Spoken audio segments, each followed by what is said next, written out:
8 college football playoff sleeper predictions from outside the preseason coaches poll. No matter how much we think we know about how a college football season will play out, not everything can be predicted. Indiana just won a national championship, after all. We may have a pretty good idea of the top college football playoff contenders for the 2026 season, but some surprises will inevitably emerge. So, after the preseason coaches poll was released on Tuesday, we asked some of the athletics writers and editors to predict who from outside the top 25, and top group of 6 vote-getter Boise State could make unexpected noise in the playoff race. Fruit flies taking over your kitchen? This discreet plug-in trap uses light to attract flying insects, then captures them on a replaceable adhesive cartridge without noisy zapping or messy sprays. Want to get the best verified deal and see full details? Visit grabdeal.us/one right now. Here are 8 unranked teams to keep an eye on. TCU, you think the Hypnotoad has been completely drained of its otherworldly powers. Advertisement: TCU can absolutely win a weak Big 12 in 2026, and therefore supplant its Lone Star State peer, Texas Tech, as the Big 12's CFP representative. We mustn't forget that the Horned Frogs made an improbable run to the CFP title game in 2023, although the score of that game remains painful to even Google years later. Sonny Dykes has a track record with quarterbacks bursting onto the national stage as the focal point of his air raid attack. Josh Hoover is off to try to help Indiana repeat as national champs. In is Harvard transfer Jadon Craig, who was one of the most sought-after QBs in the transfer portal and will get to showcase his talents at the P4 level.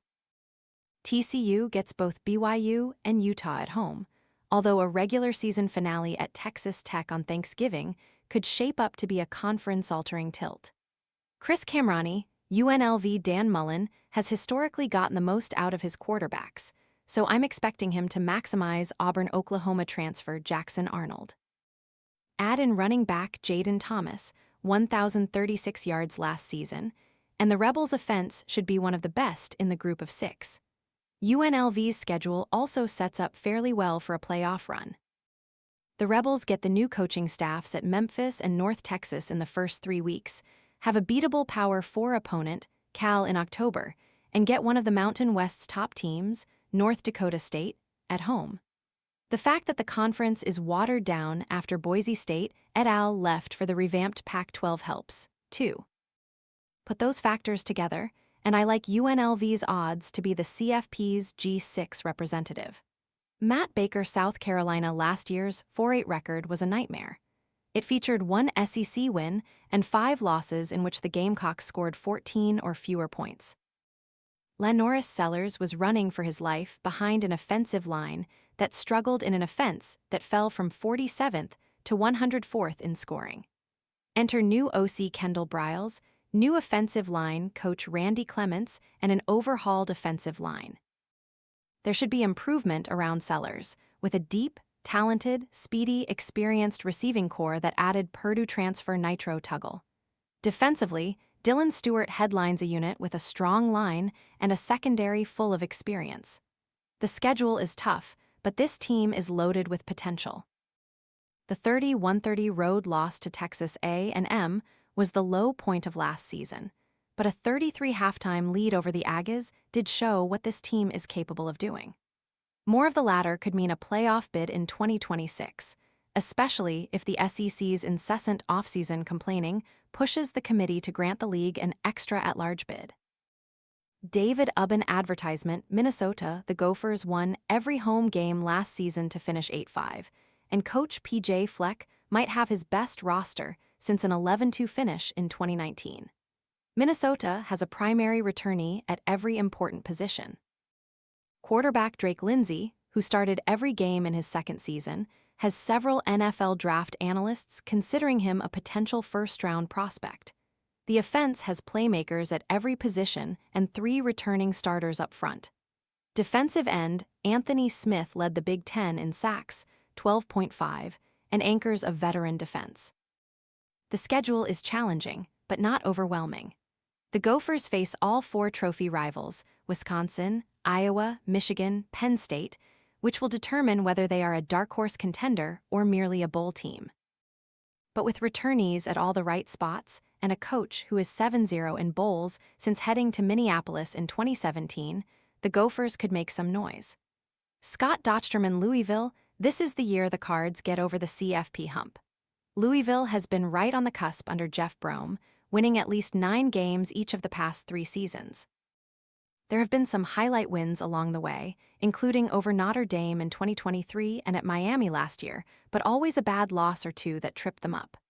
Avoiding that fate is the key, especially with an advantageous schedule. Ole Miss in Nashville to open the season. SMU, Florida State and Pitt at home in ACC play, and no Miami or Clemson. Brome tends to have a solid offense, and he should have one of the best backfields in the country between Isaac Brown and Kewan Brown, no relation, at running back. The key will be getting the most out of Ohio State transfer quarterback Lincoln Kienholz.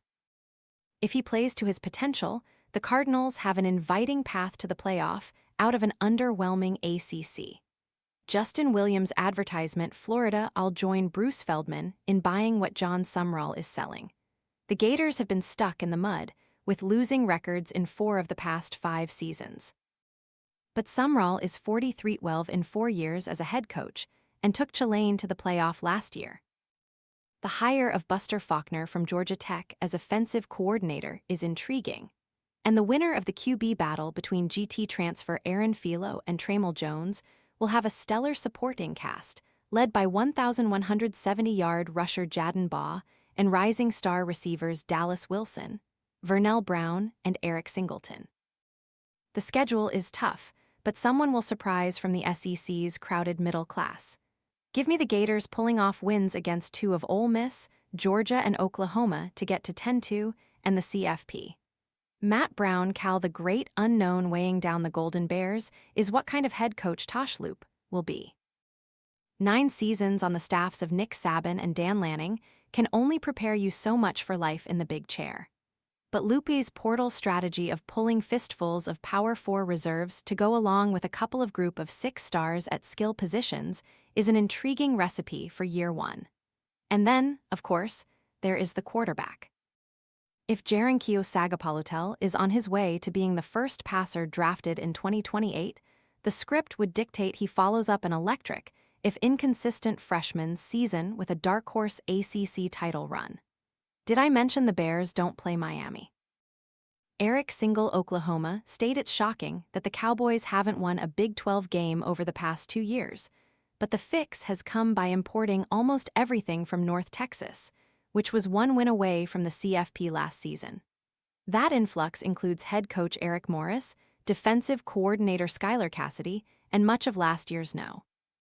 Among the Mean Green transfers, quarterback Drew Mestemaker, the nation's leading passer, running back Caleb Hawkins, 29 touchdowns as a freshman, and receiver Wyatt Young, 1,264 yards.